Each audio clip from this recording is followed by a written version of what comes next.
This is a character design exercise in which I am improvising both the role of the interviewer and the role of the creature being interviewed. Characters with the most likes and views will be animated and made into a lo-fi album. What is your name? Shamrock. What kind of creature are you? What kind of being? And maybe what you call a sprite. I have a little hat with curling burrs on it. I have long limbs. I'm very much like a stick. I'm like a stick person, but not made out of sticks. I just blend in. What does your face look like? Well, I have a long and slightly upturned nose, pointy. I have a narrow V-shaped smile with teeth, a pointy chin, rosy little cheeks that frame my eyes, and I have very dark eyes. Where do you live? Well, I live in a bird's nest. I could build my own, sometimes I do. But I take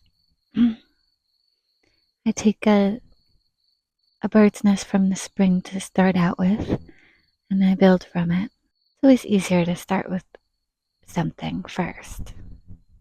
And I figure I'm recycling because this is an old nest. It has already been used.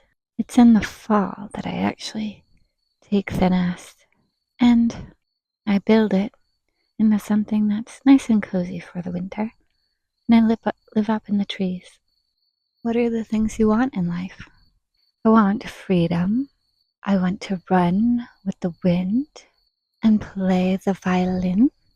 I like to play with friends and I like to build things. I'm thinking a lot about building because that's what I'm going to do next. Now that autumn is coming, what do you have to do to prepare for autumn? I gather the things that I would want to eat during that time. So, a lot of shelled grass seeds. There's lots of that. And they have the same sensation of eating something between a sunflower seed and a pistachio. And when it's bundled up in its grass leaves, it stays nice and tender. Sometimes I dry them out though. For the later season, I don't want them to get moldy. I take the center of meaty flowers, the yellow flower, like a dandelion, and I dry those out. And then I reconstitute them when I'm ready to eat it. I soak it in water. I don't really use fire.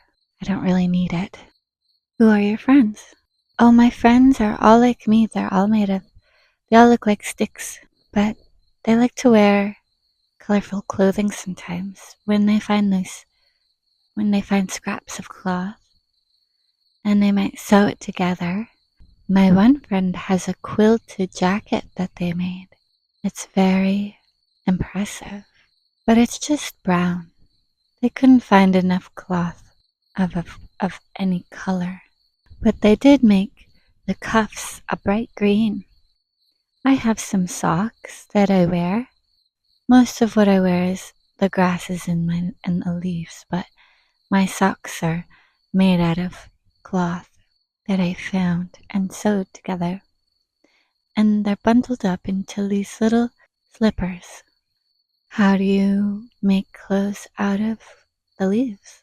Well, I soak the grasses, get them soft. Sometimes I weave these grasses, take small fibers, and I weave them together. I take it from the bark too sometimes, but just the bark on the ground. Take from the inner bark. But it doesn't suit me as well as the grasses. And I like to make the patterns elaborate sometimes. Shorts with overall suspenders and delicate shirt with a cuff. And sometimes my clothing is too delicate for the play of running through all the tangly brush. So a lot of times I lose what I have. But that's okay. There's no emergency. I just make another one. Someone else might find what I made, which makes me happy. What kind of personality do you have compared to your friends? Well, I tend to sit and think and frown. When I see my friends, I laugh. And I'm never quite sure if they also sit and think and frown the way I do, because whenever we're together, we're bright and cheery. So it's hard to know what they're like besides that.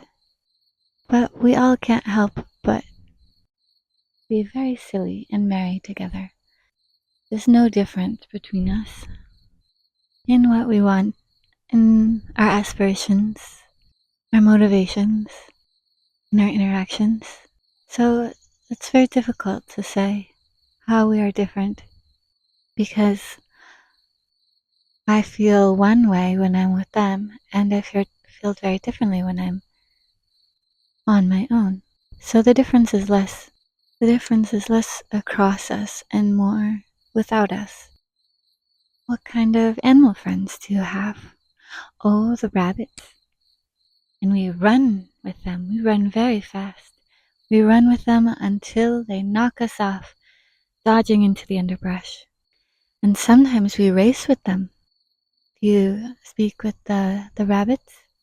Oh, yes. They're very sweet. They have a very different temper than us. Nervous, but very longing. Like they want only to stretch into the sunlight and be safe within that. But they're also too agitated, too alert, too in need of stability to be able to enjoy stability as much as we do, at least. In fact, we're always escaping the stability. They don't have that sensibility. Well, there's a range. The rabbits are at times curious, and others they're homemakers. They're always nesting and tending. There's all sorts of bunny friends, really. They have quite a range of personality. What do they think when you race with them? Well, they get very excited. They run down the lane and kick and leap when they're really excited. It's quite an event. What was your name again? Shamrock. Do they literally call you Shamrock, or that's the translation?